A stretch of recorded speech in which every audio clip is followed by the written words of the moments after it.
धर्म के सरल स्वरूप और उसकी प्राप्ति हेतु निर्धारित क्रिया का क्रमबद्ध तथा पूर्ण विवरण योगेश्वर श्री कृष्णोक्त गीता है। विश्व के प्रत्येक महापुरुष ने जो कुछ भी साधन बताया है वो सब का सब तथा अनेक गोपनीय स्थितियों का स्पष्टीकरण अकेले गीता में है। इसलिए संपूर्ण मानव जाति के कल्याण का अतर्क शास्त्र गीता है। महाभारत में संकेत है कि जब कौरवों और पांडवों की सेनाएं आमने सामने खड़ी हो गईं, तो संपूर्ण निशांतर कौरवों में प्रवेश कर गए और सभी देवता पांडवों में। इस कथन से महर्षि व्यास ने स्पष्ट कर दिया कि गीता के सभी पात्र देवता या असुर हैं तथा प्रतीकात्मक हैं। प्रत्येक मनुष्य के अंतःकरण में दैवी और आसुरी दो प्रकृतियां अनादिकाल से हैं। दैवी शक्तियों के सहयोग से जब मनुष्य अपने आत्म स्वरूप की ओर अग्रसर होता है तो काम, क्रोध, राग, द्वेष इत्यादि आसुरी वृत्तियां बाधा के रूप में आक्रमण करती हैं। उनका पार पाना ही वास्तविक युद्ध है। अर्जुन श्रेय के लिए विकल था।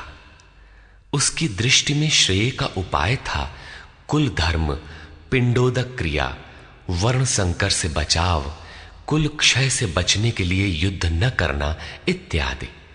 मात्र इतनी सी शंका के समाधान हेतु भगवान को उसे 18 अध्याय गीता समझानी पड़ी। अंत में पूछा कि क्या तेरा मोह नष्ट हुआ?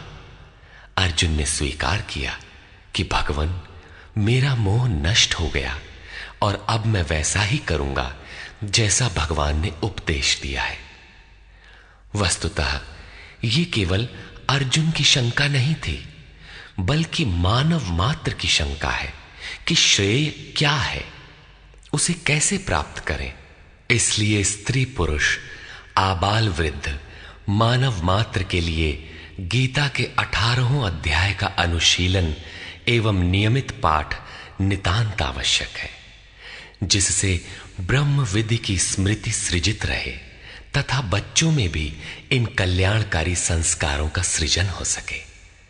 इस गीता ज्ञान के बिना कोई भी मनुष्य उस ईश्वर के पथ पर नहीं चल सकता।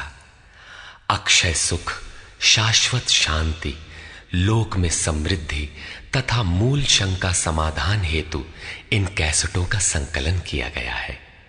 इसके नियमित श्रवण से संपूर्ण परिवार तथा स्वजन समुदाय को सुसंस्कृत करें। संसार में कहीं भी मनुष्य हो, उसके लिए गीता सदैव अमृत वाहिनी है। गीता आपका शास्त्र है। गौरव का विषय है कि 5000 वर्ष से भी अधिक अंतराल के बाद श्री कृष्ण का यथार्थ गायन आपके सम्मुख है। जन्म जन्मांतर की रूढ़ियों से ग्रस्त मस्तिष्क को स्वच्छ कर चिंतन के प्रशस्त पथ पर चलने के लिए इन कैसेटों का प्रसारण प्रातः अवश्य